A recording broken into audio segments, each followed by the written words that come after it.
Europe 1, Village Média.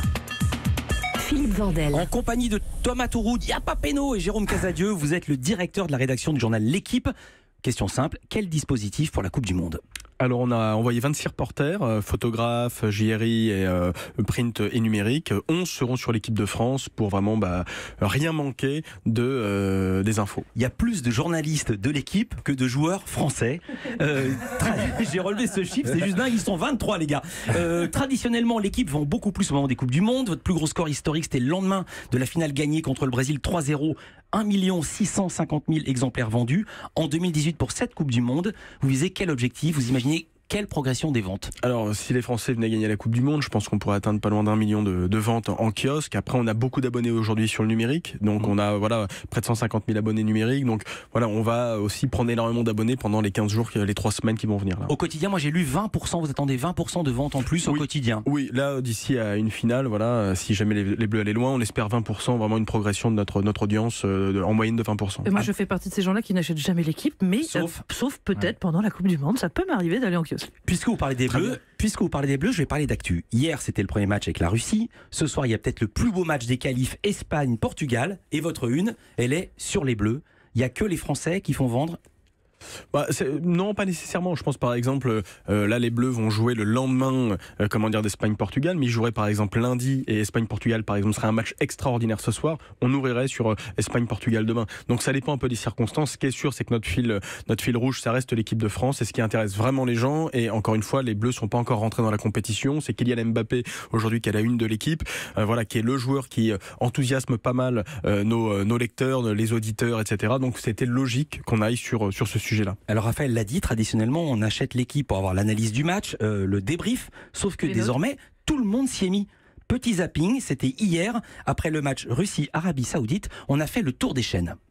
Ensemble, on va débriefer bien sûr cette première mi-temps de Russie-Arabie Saoudite. Évidemment, nous allons revenir sur cette rencontre. Plus de 400 heures de direct, les avant-matchs, les débriefs. On va reparler, messieurs, de ce premier match qui aurait été spectaculaire. Les images, votre analyse ? Le débrief de cette victoire de la Russie 5-0 face à l'Arabie Saoudite. On va bien évidemment décrypter ce qui s'est passé sur ce premier match. Avant, c'était l'équipe qui débriefait. Maintenant, tout le monde débriefe, tout le monde décrypte. Comment faites-vous pour vous distinguer ? Nous, on est devenu un média global. On a un journal, un site internet et une chaîne. Voilà. Donc la chaîne, on va dire, elle est chargée en gros des débats, des débriefs, comme les autres chaînes. Le site va assurer l'information en temps réel, et le journal, lui, est là pour proposer une analyse le lendemain, des informations, de la profondeur. C'était ça ma question, c'est comme vous faites si tout le monde a déjà donné les notes et a dit lui était bon, lui était pas bon, et le 4-4-2, il aurait mieux fait un 4-2-3-1. Qu'est-ce que vous avez encore à raconter le lendemain matin ?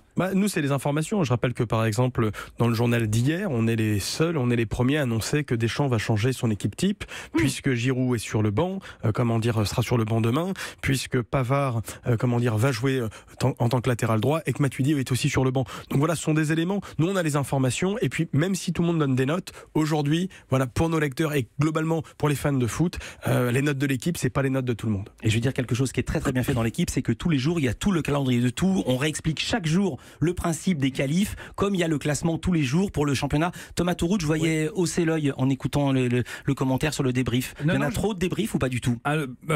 Oui, pour vous. Moi, je trouve qu'il y en a. Moi, je trouve qu'il y en a beaucoup trop. Après, moi, je suis fidèle lecteur de l'équipe. Si j'ai pas l'équipe tous les jours, je suis pas bien dans ma peau. Et je regarde évidemment l'équipe du soir, notamment avec Didier Roustan qui nous accompagne dans la Papeno. Et alors nous, en revanche, ce qu'on fait dans Yapa Peno et dans le FC Touroud sur le digital, c'est qu'on propose autre chose. C'est-à-dire que notre démarche, elle est complètement différente. Puisque tout le monde fait ça, tout le monde fait des débriefs, tout le monde fait de l'analyse, tout le monde fait de l'info, nous, il faut qu'on aborde la Coupe du Monde différemment. On va en parler tout à l'heure. La chaîne L'Équipe, vous l'avez dit, c'est une chaîne sportive, mais maintenant, même les chaînes généralistes s'y mettent. C'est vos concurrents, c'est BFM TV et LCI qui sont des chaînes d'info et qui vous piquent aussi des spécialistes.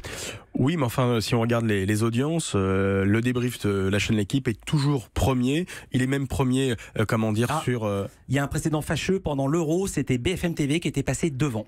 Alors là, je crois qu'on n'a pas obligatoirement les bons chiffres là, parce que non, l'équipe a toujours l'équipe du soir est le débrief numéro 1. Alors je vais le dire différemment.